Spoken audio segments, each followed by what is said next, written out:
So I wanted to invite you on today to speak a little bit about the book that you've written, which many people already know about, My Turn South Africa, um, and speak about a couple of other things as well. So I'm so happy to have you on here to be able to speak with you. Our first video together. I'm so pleased about I that. know I haven't done a video with you, and I should have. Busy that it's Oh it's no. I either have to do them very late at night or when the baby's sleeping, so it's hard.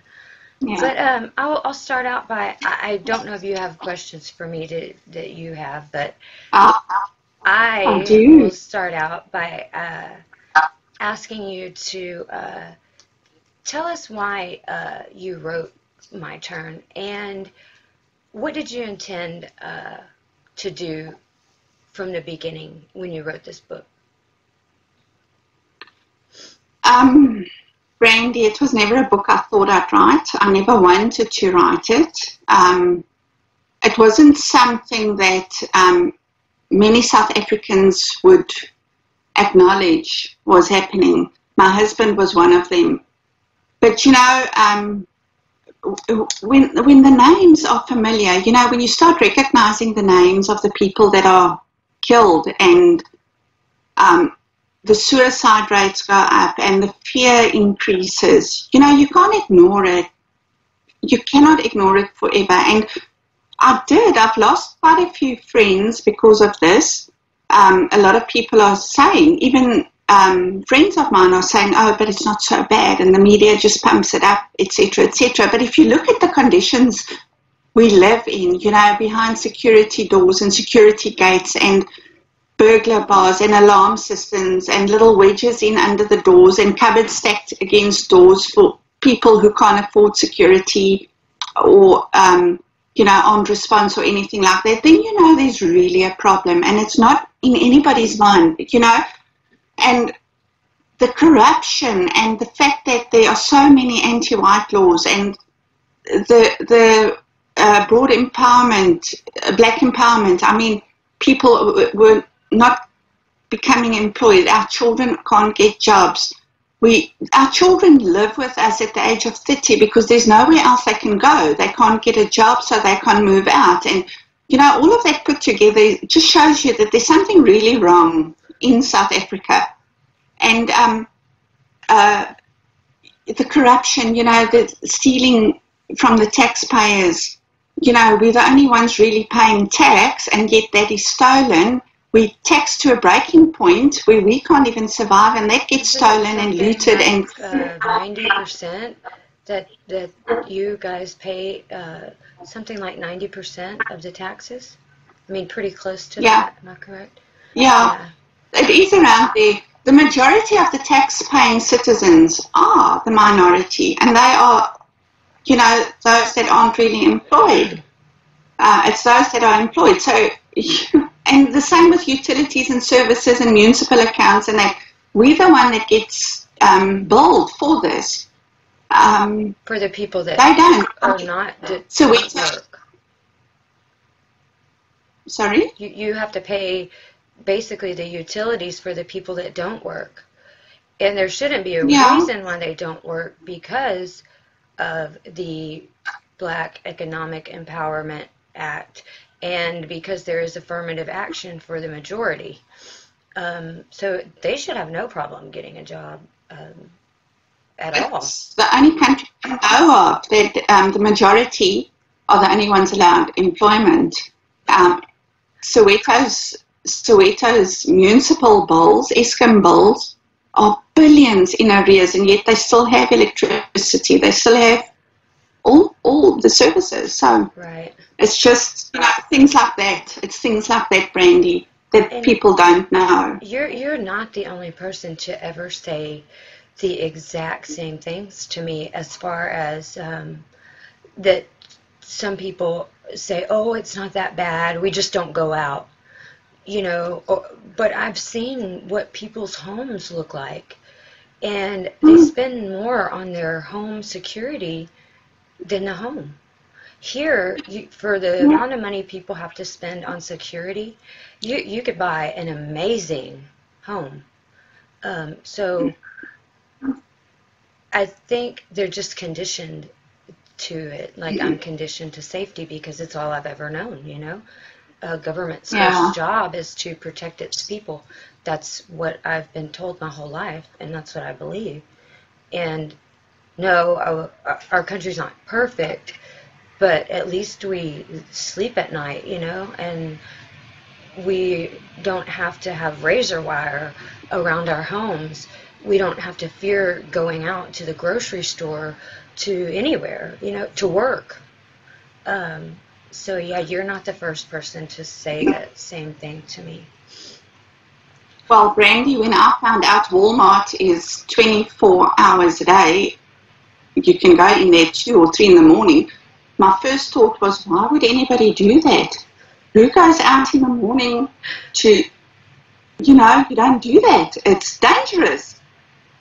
But Yeah. I mean, it's just not. It's just, you can go anywhere at any time Not of the day or night. here. Well, I wouldn't go in Chicago, but um, here you're pretty safe.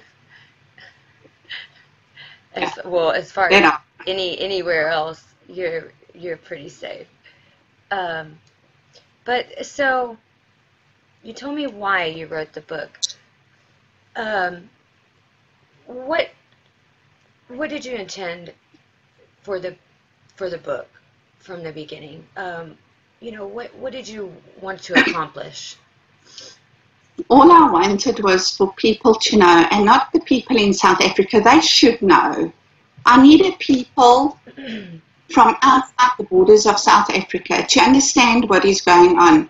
Because the worst thing for me was when I got here in the beginning, and, you know, I speak to people, you know, they find out I'm from South Africa. Oh, beautiful country, and it must be so wonderful with the weather and the animals. And no, you know, it's not. It's nothing like, yes, the weather is fine. Used to be. The animals are fine, but we aren't.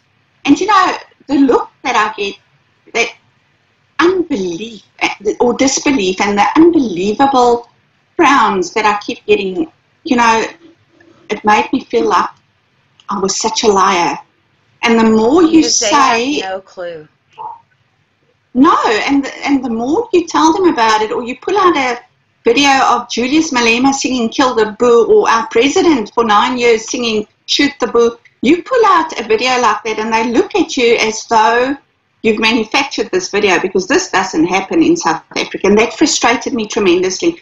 So all I wanted was for the people outside the borders of South Africa to understand that this is going on, to understand our corrupt and criminal ANC government and the cabinet and our presidents going back 20 plus years. This hasn't happened overnight.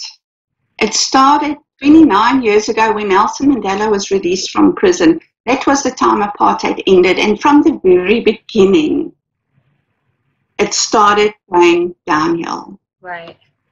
And this was the plan all along. It was the plan.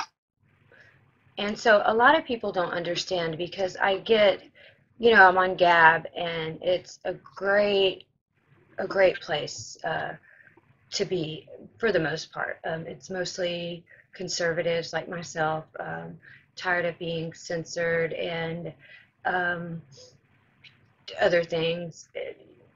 And they don't need convincing. But a lot of people, they'll comment on my post and say, why don't they just leave? And, you know, I'll have to explain, if only it were that easy. So the government incites murder against them, tells them to leave and go back to Europe, calls on, you know, their followers to murder the farmers, yet they really don't want them to leave because they pay the taxes. And if they were to leave, who's gonna pay for all of that? When you murder every one of them, who's gonna pay for it? Where's your food gonna come from? Because correct me if I'm wrong, but these South African farmers provide about 70% of the food for Africa. Is that correct? So Yes, once it they're is. But gone, Brandy, we're but you know, supposed. the hatred has been so overwhelming that they're not even thinking that way anymore. They just need us dead. I'm serious. They just need us dead. It's not that. Look at the attacks and the false attacks. What do they walk away with? 2 cell phones? Nothing Sometimes sometimes. with nothing, And you know? the level of brutality is beyond imagination. It is something that I've never seen, even in a horror movie, and I like horror movies. Um, Never. I can't think of one movie where I have seen um, something as horrific as the things that I have seen um, in collecting evidence and listening to people's stories and seeing the photos of what's happened to their families and their loved ones, the children. I get emotional, when talking about this because the dehumanization of the women during these attacks, and this all fits into the definition of genocide, to dehumanize a person to such an extent and the level of the brutality, and specifically, the dehumanization, the rape and torture of people. And I can't imagine that being a child's last memory, or a woman's last memory, or someone's husband's last memory. That hurts me greatly to imagine, but it's happening. It's true. And my goal has been to open the eyes of people, to Americans. That's what I started out to do, to let other Americans know we've been lied to and we need to stand up. Yeah. And imagine living like that every day, knowing that, today could be your turn, or tonight is your turn. Everybody lives like that. Some just don't admit it, Brandy, but they do. And, another comment that I got, waiting, somebody asked me, why are you waiting to be murdered? Get the flip out. But it's not I must that get the easy. flip out. How? Number one, go back to where I came from. Where was that exactly? Because I was born in South Africa, so where do I need to go back to where I came from? Yeah. It's not fair, Brandy, because in any case, even if we do want to leave, it's not easy to leave. Financially, people cannot leave because they are of the 92% that probably haven't been able to work. So they can't even put food on their tables. How can they leave? Secondly, how do you convince another country to take you in when they won't even acknowledge that there's genocide going on at the moment? So you don't even get a pass into another country because of what's happening in South Africa. So to all the people saying, just leave, you have no idea what you're talking about. You have no clue what is involved. And leave and go to a country where you were not born and just live there. It doesn't work that way. You have to be able to immigrate. And for a white South African to immigrate to the U.S., you have to prove that you have at least $1 million in your bank account and you in a business to invest in the United States. I can't speak for other countries, but I know this to be true for immigration. Who the hell has $1 million when your rand has been basically made almost worthless, Someone explained to me that it's like 17 rand equal $1 or something like that. I mean, well, it's between 30, 40 and 30 and 40? 15 to 17. So okay. 13, 1, 3, yeah. Yeah. And that's so yes, great. You can't come up with that kind of money. And then if you do have some money, how do you get it out of the country? They're not going to let you take the money. I know someone here that is South African that's here on asylum, and he still gets a bill from the ANC wanting him to pay 34% of his income that he makes here and send to them. Checks in the mail. Yeah. I have friends who have dual citizenship, South African and American, and they still have to pay their taxes in South Africa every year. It's only once they give up their South African citizenship that they should be exempted from it. But, that's difficult to do because they've got family over in South Africa still. So it's a double-edged sword. It's just a mess. So the next question I wanted to ask you is, so a lot of people don't know that you wrote this book, but that you didn't write it with the intention of, becoming famous or making a lot of money or anything like that.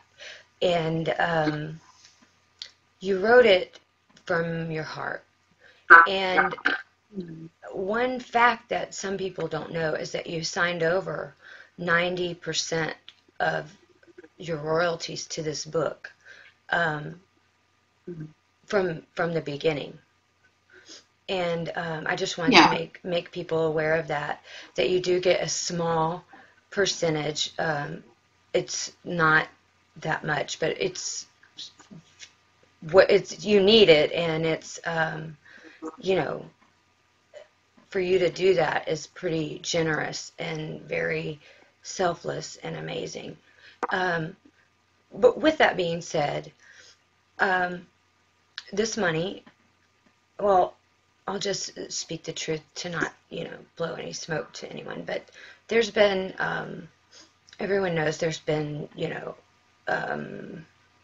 conflict, confusion about certain things, but it was announced that this 90% of your royalties that you signed over, they were going to be used to help the white minority in South Africa. And this was a while back. And so that was a while back. And things have happened since then, and we weren't clear on exactly where the money was going to go, and or even exactly how many books were selling and all of that. So from what we can see now, without having the exact numbers, the book is selling very well. We can see that from the ratings, and you get, can you explain to us, because you get something else that everyone doesn't see when they go on Amazon or whatever, Amazon or whatever company, that is selling the book. Well, at the moment, the rankings only show up on Amazon.com, the American website. Okay. I didn't know that. They only show up on the American site. Yeah, because my Amazon author page is registered with .com. Okay. So yes, there's a graph that the moment book gets sold, then it goes up, and then it'll either stay up when the books sell, or drop or go up, and it's been reasonably stable from the beginning. So that's a good sign. That just shows that there's movement on it. Although figures are not.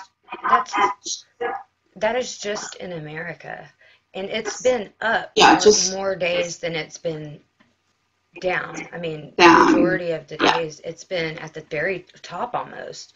So that just speaks for America. It's also on Amazon in Australia, the UK, and many, many other places from the distributor.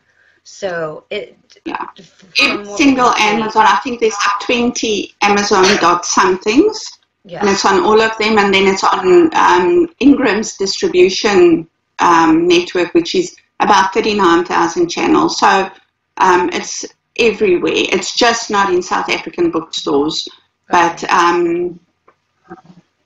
you know, they can request it from a bookstore and they will order it. So yes, it has remained stable, and that's a good thing, which means people are becoming aware. And from what I understand is reports will be sent out to the people involved in distributing it to the white squatter camps, and they will know the figures and the amounts. And so I'm quite happy with that. Well, and that's another reason why we decided to make this video, is because so you and I both have been in contact with attorney Willie Jordan from South Africa. He actually contacted me last night and tried to contact you, but it was 2:30 in the morning. Really, you're done. I sleep, you know, I'm old. Which I'm sure he didn't realize, but I'm up late, so I, of course, answered. And then he's like, well, Alice isn't coming on. I look at the time, I'm like, Alice is asleep. But an amazing compromise, and after everything, you know, amazing compromise and proposal for where these funds are to go and who will be the distributors of the funds, who will decide where there's a need and where they need to go, has been, a proposal has been made. We are not at liberty to give all the information yet, but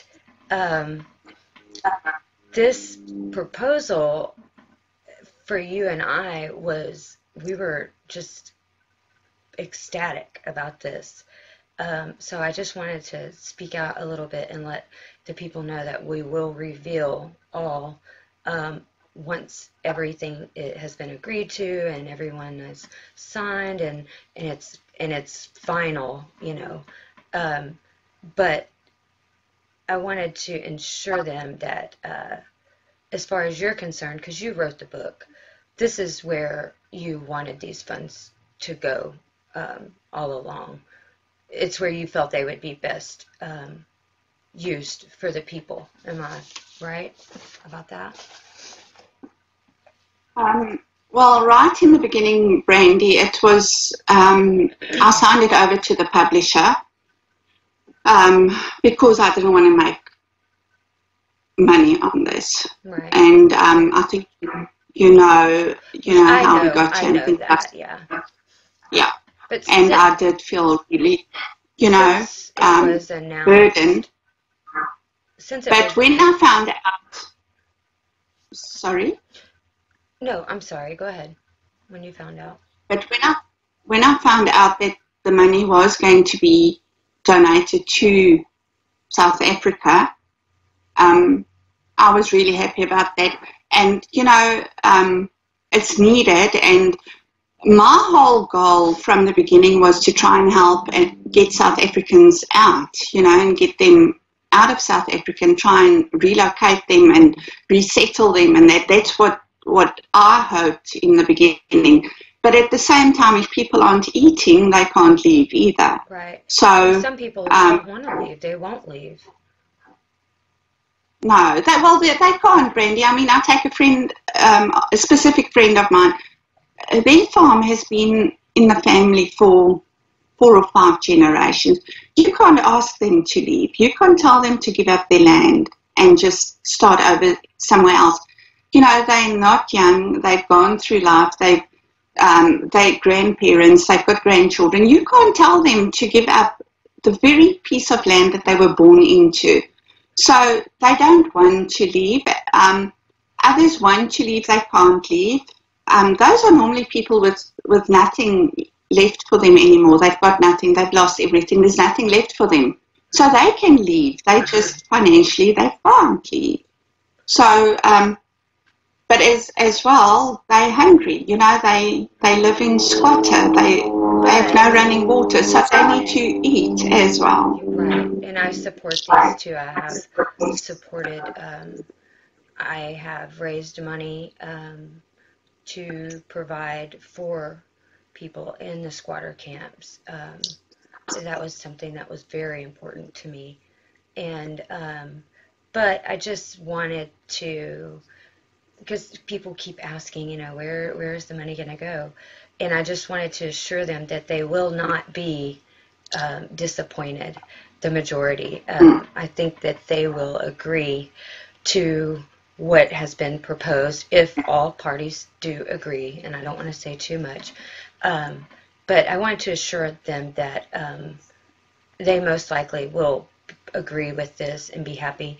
I personally was ecstatic because I believe myself that this is the best place that it could go to be distributed by people who actually care, and do not seek to gain anything from the suffering of anyone, who have never asked, for money from their people. I couldn't imagine a better place for it to go and be distributed. And it's where I have hoped from the beginning, when it was announced that the money would go there. It's what I had hoped would happen. So I'm very excited. I can't wait until I hope everything goes smoothly. But if I could choose, that's who I choose as well. Definitely, without a doubt. Yeah. So we should know something somewhere around the 21st, February 21st. Maybe the day after, maybe that day, I'm not sure. But as soon as we know, we will let everyone else know.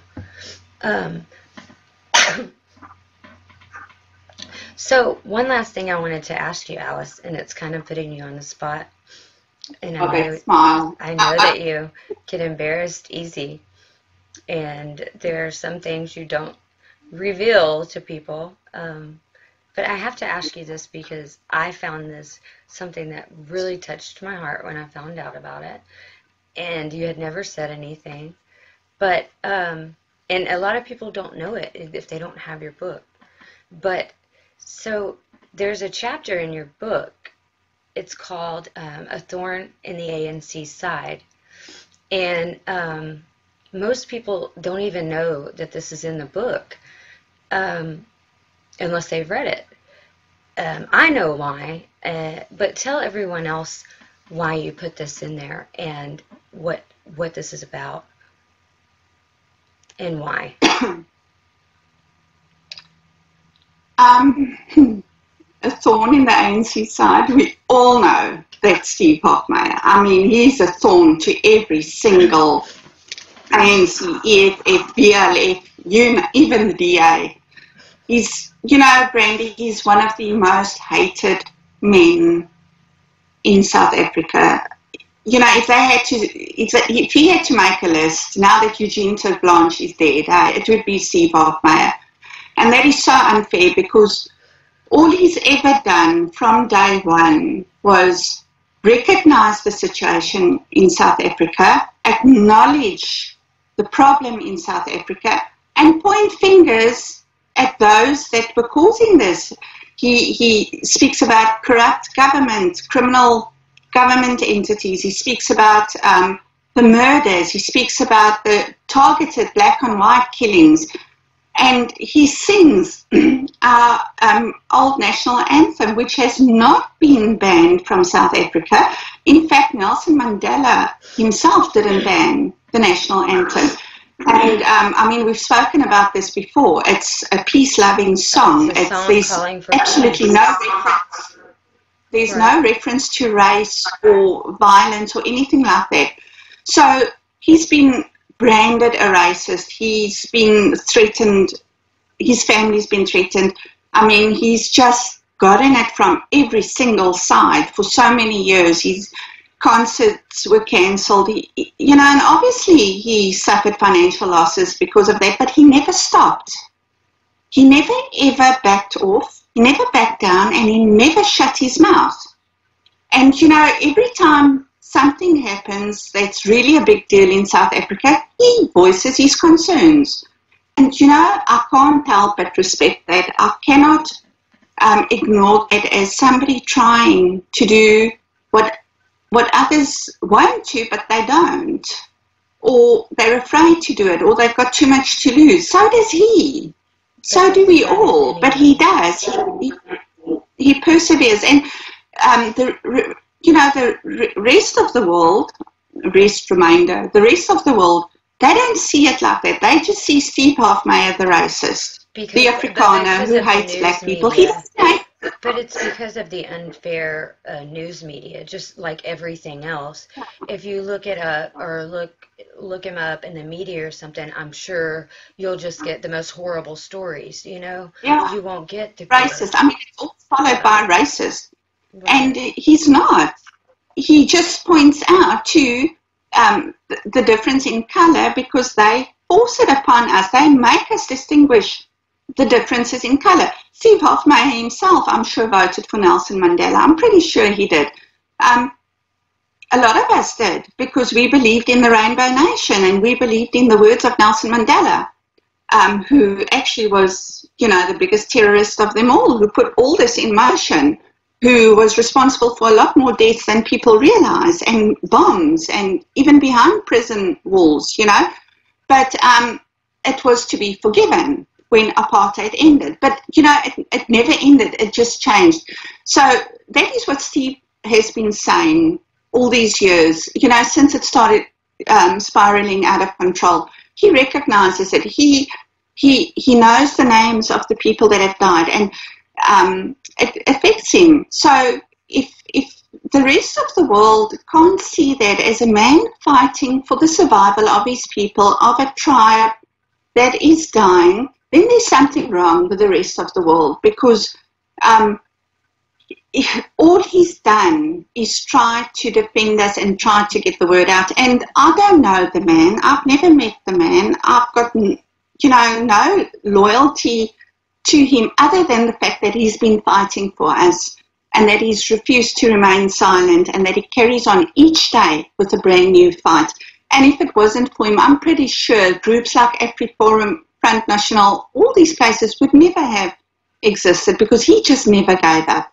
So that's what I wanted. He was punished. He was so punished for what he has done for us. And the world needs to know the truth. And that's why the thorn in the side is in that book, so that it can remain a bloody thorn in the side.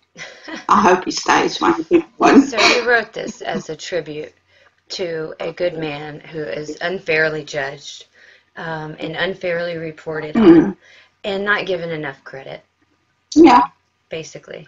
No, so and to restore really a little bit. Touched my heart because, like I said, no one really knows that it's in there because you didn't put it out there or say or use it as a marketing tool. You did it from your heart just to pay tribute, as a way of telling the truth.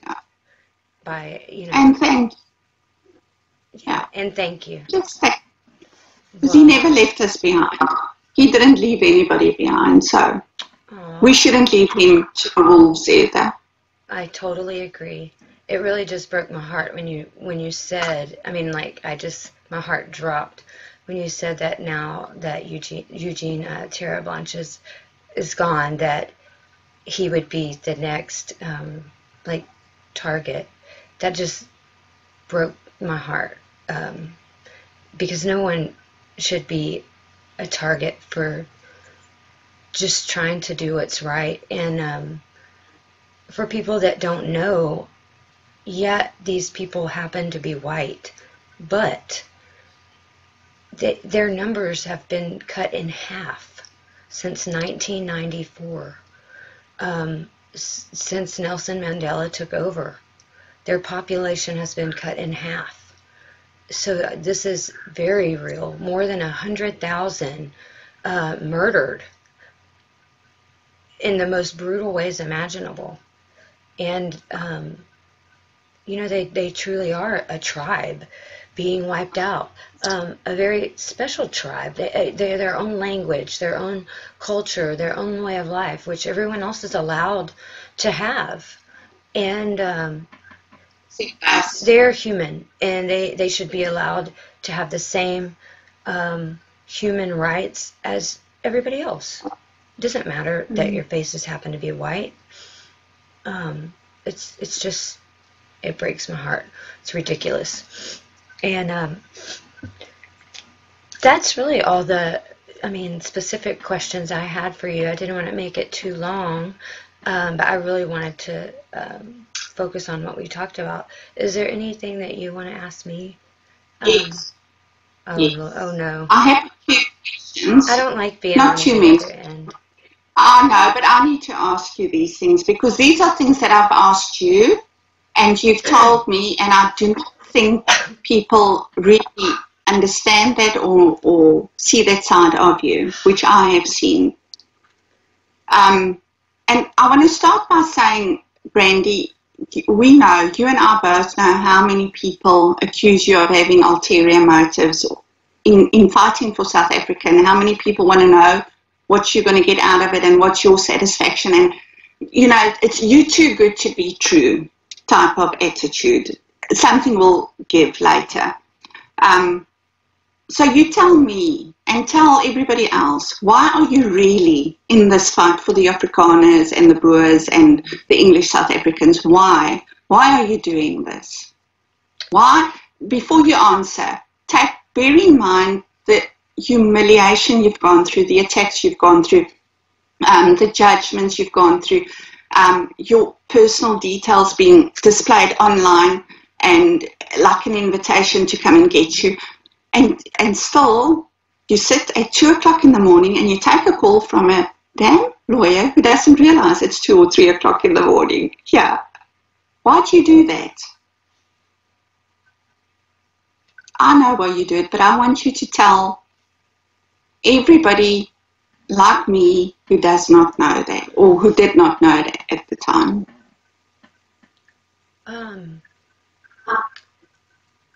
This has been a great agony for me for a long time, at least 10 years, maybe more, because I would dig up these horrible stories, And I'm a person that I don't just believe the media. I don't believe what everyone says. I sometimes, well, most of the time, I have to go and find out for myself. So I came across one, and then I was like, whoa. And over the years, I had this obsession, and I can't explain to you why, but I dug up more and more, and it just became worse and worse. And then I was following the numbers that I had to dig for, because you can't just get this information. You can't Google it and get the truth. Yeah. But I've been waiting. I didn't know how to help. I didn't have a clear path. But these are people of my ancestry, I do it because no one else was, and it was wrong. Because if your faces were any other color, this would be the #1 story in the world. And I could not look away. When I saw my president tweet about this, I almost fell out of my chair. And I didn't have Twitter, so I didn't see the tweet, but I saw it on the news. I had to go and look it up to make sure that it wasn't fake. Because it's like a reality hitting you, that something that is so important to you, that you have been just agonizing, waiting, hoping that someone will step up and bring awareness. And it just hitting you all at one time is very overwhelming. I was actually crying, and it just hit me right then. I knew, okay, we have to do exactly what he did. He just opened up a huge door. He just brought awareness. He just put the government on notice. He did so many things with that tweet, and we all need to run through that door at the same time.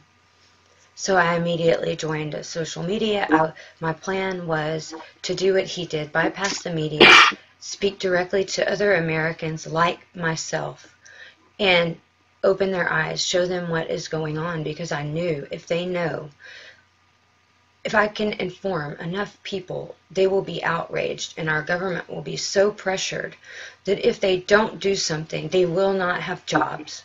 That's how we work. And I never knew that I would even speak to anybody that was South African. I didn't know social media, you know, I didn't really have it. I never knew that I would become immersed in the community and be getting to know these people so well and understanding the dynamic. But I realized that in order to help them, that I had to understand them. Everyone, from the squatter camps to the farmers to the English to everyone. I had to understand the way they lived as much as I could from here in the dynamic. Or I couldn't effectively speak for them or make change for them. But that's the long explanation. But the simple answer is because no one else was. And it's the right thing to do.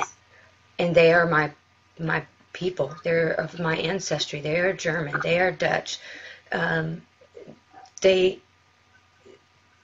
You know, I believe that sometimes the blood of our ancestors is very strong, you know, and sometimes maybe that compels us to act when it's the people of our ancestry, you know. That's the only explanation I can give myself why I'm so driven and I can't stop. Even it's after. Not something you decided to do, it's something that was inside of you, pushing you. Yeah, it's like it was just I can't explain it, but it's something that's just in my heart. And even for those people that attack me and have sought to humiliate or destroy me or anything, I fight for those too, because I promised that I would fight for all, and I will keep that promise. So, Brandy, tell me, since you started, let's say after President Trump's tweet, when you started getting onto social media and make videos and things like that, do you think the Americans know more now than what they did before? Do you think they are more aware? Do they actually believe that this is happening in South Africa? Yes and no. The people that I have been able to reach, 100%. If it is a conservative, patriot, Trump supporter, and I show them the evidence, they are blown away. They cannot, how is this happening? How have we not heard of this? Why is this not on the news? How could this be happening? So, yes, many have had their eyes opened. And I see so many that before they didn't tweet about it, they didn't retweet about it, they didn't know. But they do now. And I see them calling for the president, for other countries to take action, that, you know, we're not going to stand for it. Have I reached as many people as I would like to? No, I haven't. We need more people informed. More Americans need to be informed.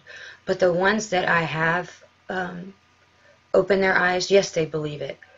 I mean, I've given them irrefutable evidence. You can't deny it. And they're outraged. They're horrified. They can't imagine. It's insane. But so that's why yes and no. Because yes, they believe it. Yes, if I'm able to reach them and give them the information, they're outraged. But I haven't reached as many as I wanted to. But I'm not Trump. I can't gain 2, 3 million, 4 million followers that hang on my every word. Randy, you've done you've achieved a lot. I mean, you have reached a lot of people. I know my South African friends all know who you are. That blows me. And they hang on your every word. I mean, really, so you've reached a lot of people. Just 2 more questions. Okay. The one thing that really gets to me and that really brings me down and keeps me off social media and sort of just puts me in a corner for a day or two, and I don't even want to leave that corner, is my people, our people, the Boers, the Afrikaners, the very people you're fighting for, the people that you are, that you've set up a GoFundMe for, the people that you are trying to save. Some of them are the same people who have turned against you in a really horrible way. I mean, I never thought we could be that evil and cruel, but cheapers, I mean, they've really been hard on you. I want to know from you, Brandy, has that changed your fight, or has it affected your desire to help them? You said to me once, through all this, you said to me, Alice, you know what? It doesn't matter what happens. I made a promise and I won't leave anybody behind, not even them. So, I mean, goosebumps, but you meant it, because you keep saying that to me. And when I get mad at you for not shooing them away, you say to me, Alice, I made a promise. I'm not leaving anybody behind. And I would say to you, Brandy, why aren't you blocking that dude? And you'll say, because I promised I'm not leaving anybody behind. Your story doesn't change. And it frustrates me tremendously sometimes. But I want to know, has it changed your fight? Has that changed your fight for them? No. Not ultimately, not what my goal is. I will just be honest instead of being tough. There are certain things and certain people that when I have come under attack from certain people, it has hurt me greatly.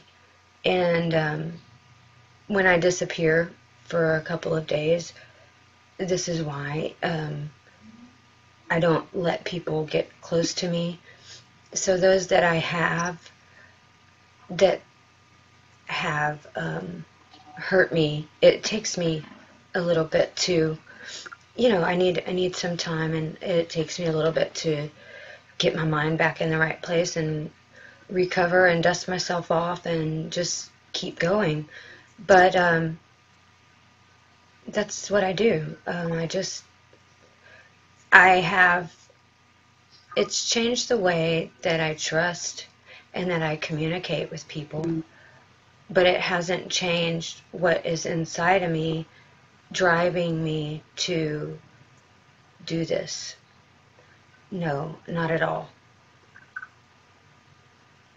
And I won't stop, no matter what anyone does. I mean, I'm South African, and I went as far as to get that book written. We all know the implications of that, and I just want to throw in the towel most days when I see these things going on. So, I mean, my hat's off to you, honestly. Thank you. Then finally, what will you do with yourself and your life when all this is over?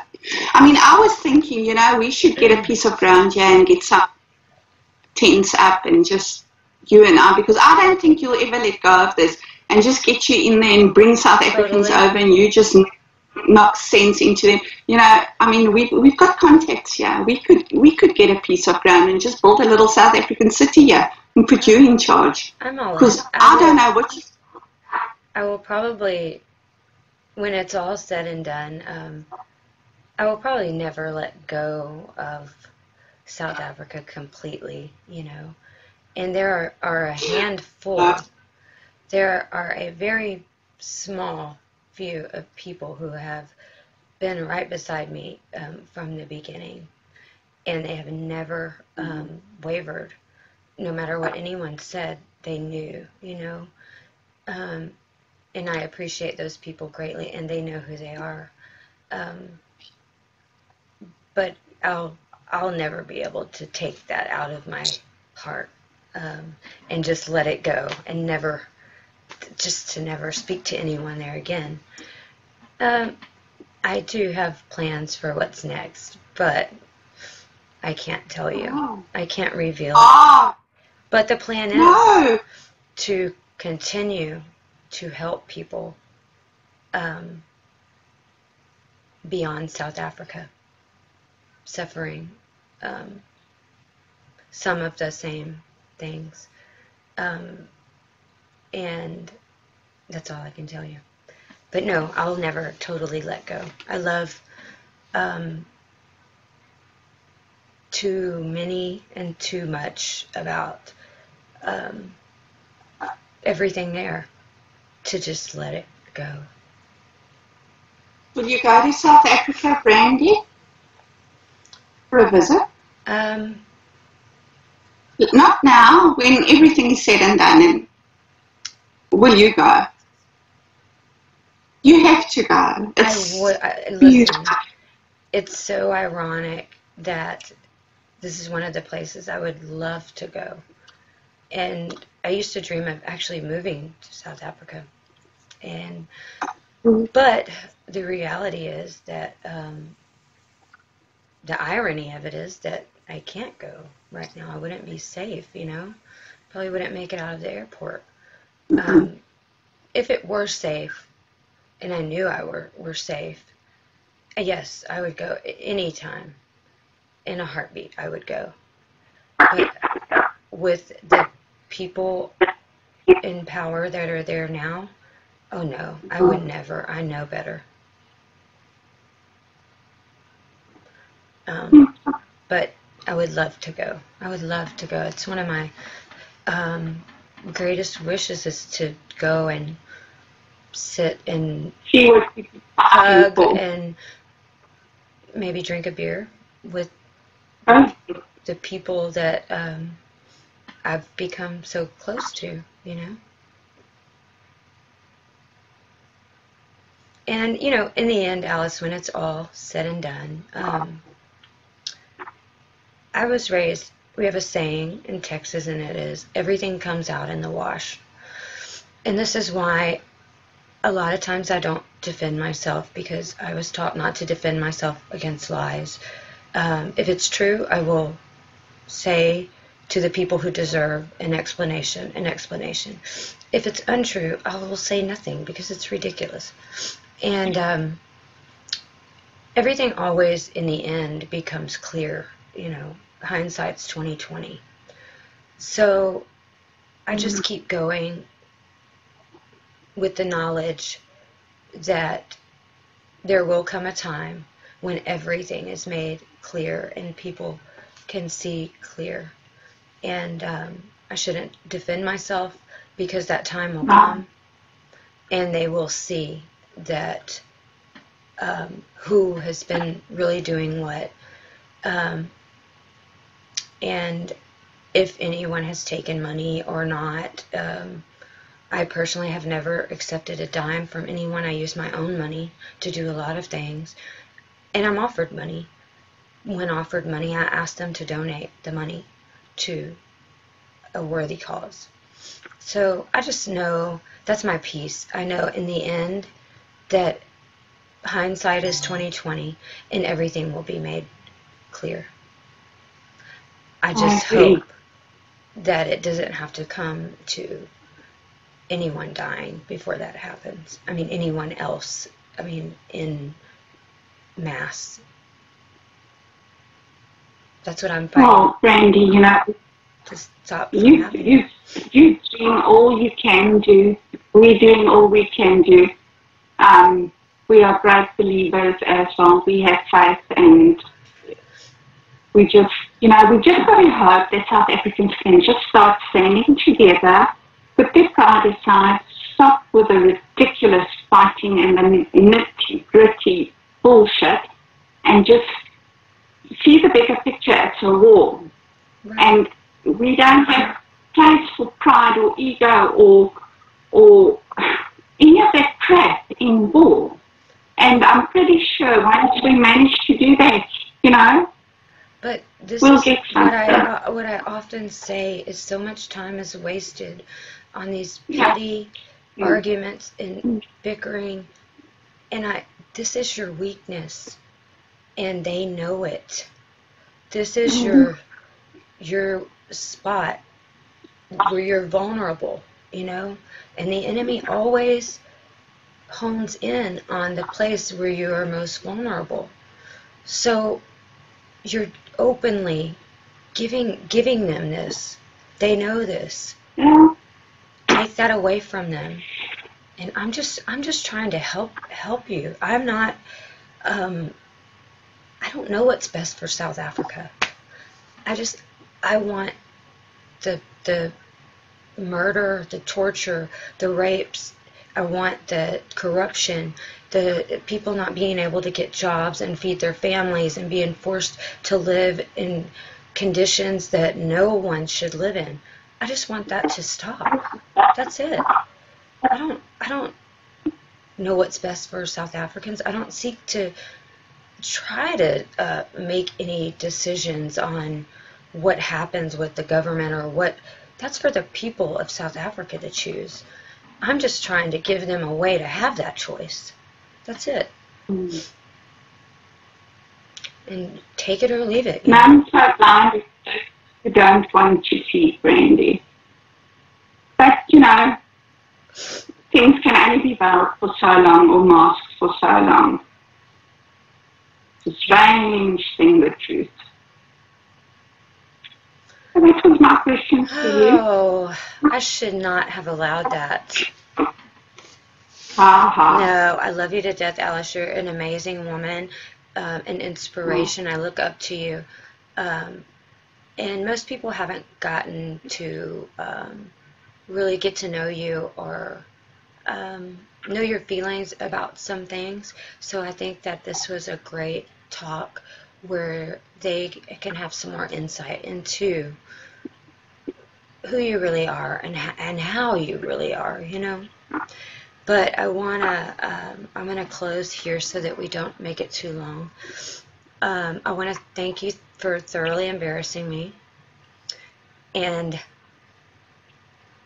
I didn't mean to. I'm so sorry. It's okay. I'm kidding. But Brandy, you know what? That's a side to you that I see and I've seen from day one, and it frustrates me so that other people don't know this about you, or second guess you, or ready to attack you, or accuse you of having ulterior motives, and it drives me insane. And I see this side of you so often on a daily basis, and it just breaks my heart sometimes to see you like this. And other people don't know this about you, and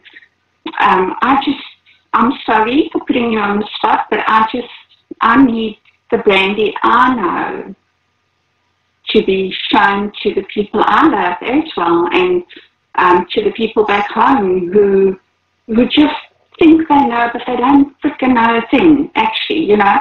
So I do apologize for that, but I will never apologize for your pure and honest heart. So thank you for that, and I'm sorry. A little bit sorry. Just a little bit kind words. I appreciate your support. It means everything to me, especially right now. But we will talk again soon, hopefully on the 21st. And again, Alice, I just want to thank you for talking to me. And thank you for being so kind and being just the person that you are.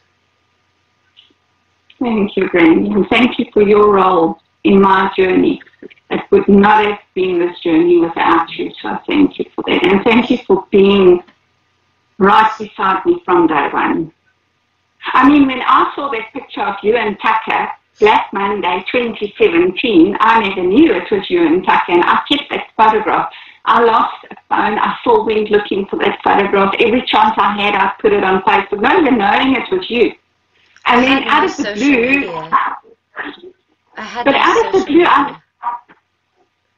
you and I were talking. We've been, you know, having conversations for about a month already. And the one day I looked at this photograph and I said, hey, this is Brandy. Do you remember me asking you if it was you?